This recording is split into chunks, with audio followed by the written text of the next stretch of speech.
Australia's worst flooding in decades begins in late 2010 and continues into the new year.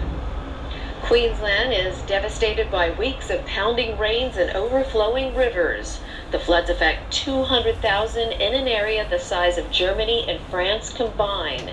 35 die and 9 are still missing. Roads and rail lines are cut. The big exporting coal mine industry is virtually shut down, and cattle ranching and farming across a large part of the state are at a standstill.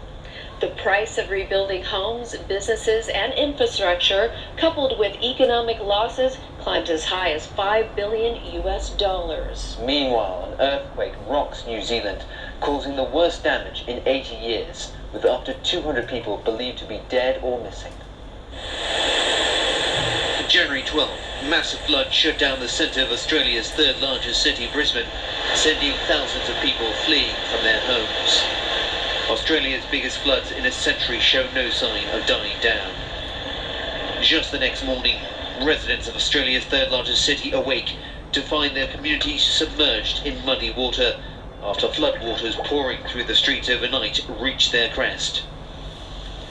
Thousands of homes are filled with water, and many areas of the city are without electricity. State Premier Anna Bligh compares the damage to a war zone. The water crests just short of the deadly floods of 1974. And despite the devastation, many remain thankful the swollen Brisbane River has spared the worst of its fury.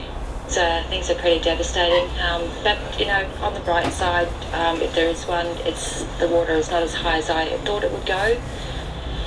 The cleanup takes many weeks, and reconstruction could take up to 2 years. One central bank economist estimates the disaster could wipe out as much as 13 billion Australian dollars off the economy, or about 1% of annual GDP. January 17th, and the flood's destructive path heads south to Victoria State, where heavy rains swell rivers and leave a vast territory underwater. 4 major rivers in the state are now fully flooded, with 46 towns, 3,500 people, and 1,600 properties affected. December 16th in Southeast Asia, and Tropical Storm Washi slams ashore the Philippines' Mindanao Island, triggering flash floods and landslides. Most of the victims are asleep when floodwaters turn the coastal cities into muddy wastelands. At least 1,000 people are killed and hundreds reported missing. Disaster agencies rush body bags, food, water and medicine to the devastated areas. Officials run out of coffins and consider mass burials to prevent the spread of disease. The devastation is so widespread that rebels from the Maoist-led Communist Party of the Philippines declare a 6-day unilateral Christmas truce. Thailand's worst flooding in 50 years kills nearly 600 people and inundates much of the capital Bangkok. That leads to political trouble for Prime Minister Yingluck Shinawatra as her leadership is questioned. It's an unfortunate start for the 48-year-old political novice who has recently become the country's first female Prime Minister. Her Pheu Thai party wins an absolute majority of parliamentary seats, showing that the rural power base of her exiled brother Thaksin remains strong. The leadership of 2 European leaders is also questioned late in the year. One, like Yingluck, comes from a prominent political family. Greek Prime Minister George Papandreou, whose father and grandfather were also Prime Ministers of Greece, is forced to step down after failing to resolve the country's debt crisis. That debt crisis also spreads to Italy, where the country's longest-serving post-war Prime Minister Silvio Berlusconi is also forced to step aside. An earthquake on February 22nd in Christchurch, New Zealand, causes some political problems with Japan's government and media. It's the second quake to hit the New Zealand city in 5 months. The 6.3 magnitude tremor leaves the city centre looking like a bomb went off. The first few hours after the quake are spent desperately searching for the missing. The country's civil defence minister says the immediate search and rescue of survivors is the government's top priority, which calls for evacuating the city centre. But doing so poses a huge challenge for those stuck inside tall buildings that are about to collapse. Huge cranes are sent out to pluck out survivors. In a race against time, Survivors rush to find their loved ones among the crushed remains. A few days later, officials raised the death toll to 145, with more than 200 still missing. It's believed as many as 25 Chinese are among those unaccounted for, including a woman from Hong Kong. Two of my flatmates have been trapped under the building, said this Chinese student. Faced with hundreds missing and a city now in ruins, New Zealand authorities waste no time getting assistance from around the world. A 10-member search and rescue team leaves Beijing on February 24th. Engineers and planners say at least a third of the buildings in the city centre must be demolished and rebuilt.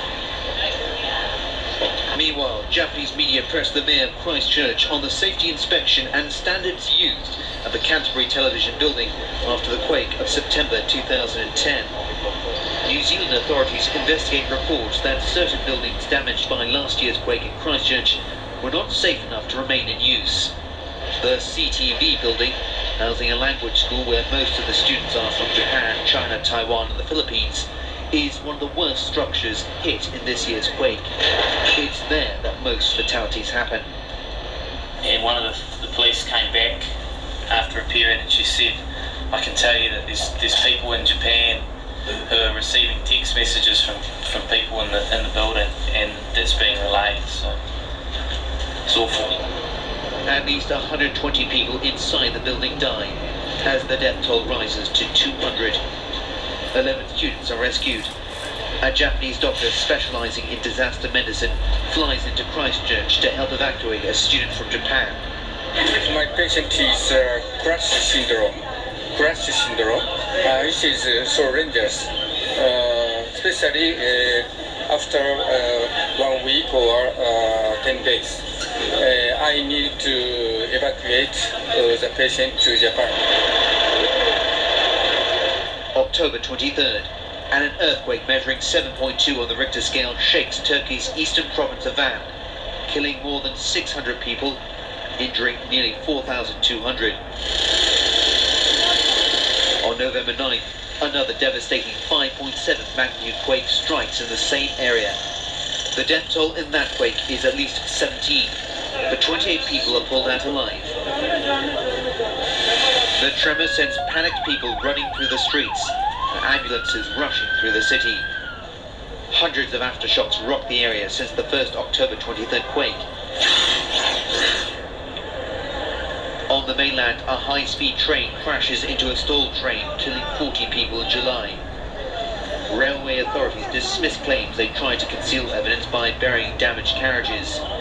They also come under fire for trying to get train services back on track as quickly as possible, and trying to muzzle the press. Design flaws in signal equipment and human error are blamed for the accident.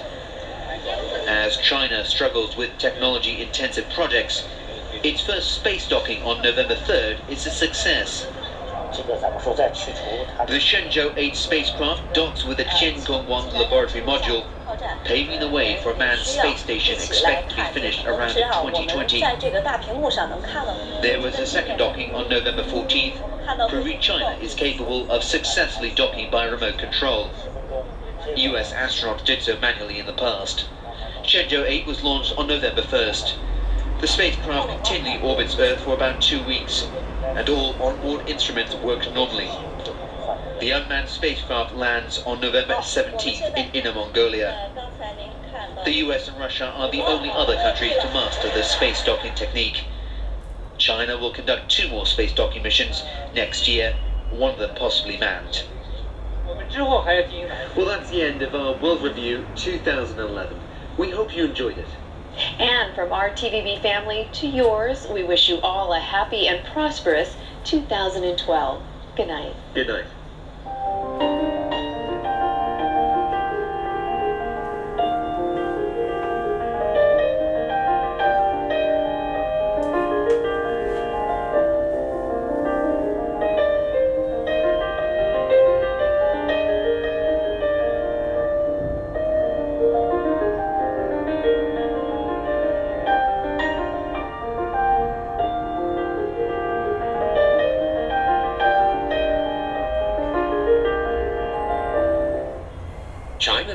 online motor